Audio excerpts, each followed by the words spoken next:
যেই দল এখন বাংলাদেশে বলে যদি নির্বাচনের ডেট দেন না দিলে আমরাই ডেট ডিক্লেয়ার করে আসবো, তাহলে আমি ওই দল এবং ওই দলের লোকদেরকে সামনে রেখে, এই বিজ্ঞ আইনজীবীদের সামনে রেখে দেশবাসীর কাছে প্রশ্ন করতে চাই, এই দল তো নির্বাচনের ডেট ঘোষণা হলে নির্বাচনের দিন বিকেল 5টা পর্যন্ত অপেক্ষা করা ছাড়াই সকাল 10টার মধ্যেই তারা তাদের রেজাল্ট ঘোষণা করে দেবে।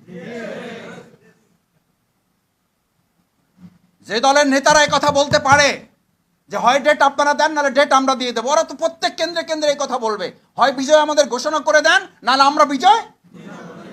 এই আশঙ্কা থেকেই এই দেশের জাতি এখন বলছে আগে বিচার করতে হবে, সংস্কার করতে হবে, তারপর নির্বাচন দিতে হবে। না হলে এই যে হুমকি, যেই থ্রেট আপনারা দিচ্ছেন, এগুলো তো আওয়ামী লীগের আমলেও তো আমরা এরকম কথা শুনিনি। আওয়ামী লীগের ফ্যাসিস্টরাও এরকম কথা বলে নাই। যমুনা ইলেকট্রনিক্স ঈদে ডাবল খুশি অফার সিজন 3, যে কোনো পণ্য কিনলেই পাচ্ছেন নিশ্চিত ঈদ উপহার।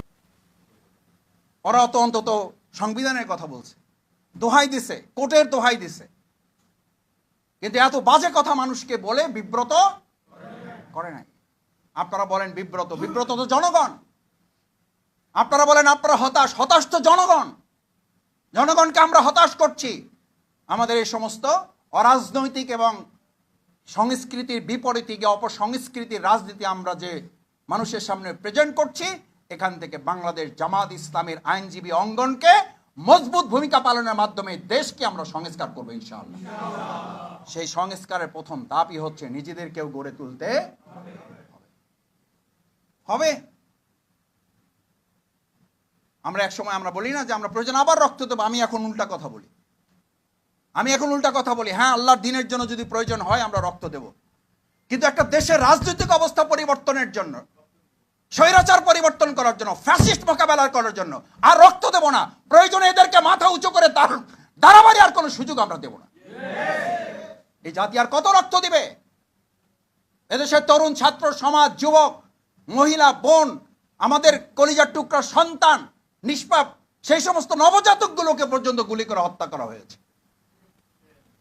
সেই জাতিকে, সেই দেশকে আর কতবার রক্ত দিতে হবে? কেন রক্ত দিতে হবে?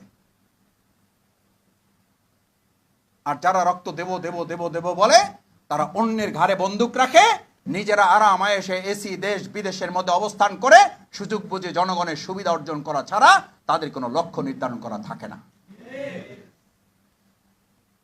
ভাইয়েরা, এই জন্য আজকের ওয়ার্কশপ আমরা বলছি, এই ওয়ার্কশপের মূল লক্ষ্য হচ্ছে আমরা দেশ পরিবর্তন করতে চাই, জাতি পরিবর্তন করতে চাই, কিন্তু তার আগে আমরা আমাদের পরিবর্তন। বাংলাদেশ জামাত ইসলামী এটার প্রতি কনসেন্ট্রেট করছে। আপনি আপনাকে পরিবর্তন না করলে আপনি দেশ এবং জাতির কি পরিবর্তন করবেন? আপনাকে পরিবর্তন করতে হবেই। আমরা আমাদের পরিবর্তন করব এবং এই দেশ জাতি আমরা পরিবর্তন করব। দেখি ইনশাআল্লাহ পারবেন? এটা পারবেন? এই দেশের প্রয়োজনে পারবেন? নিজের জান্নাতের প্রয়োজনে পারবেন?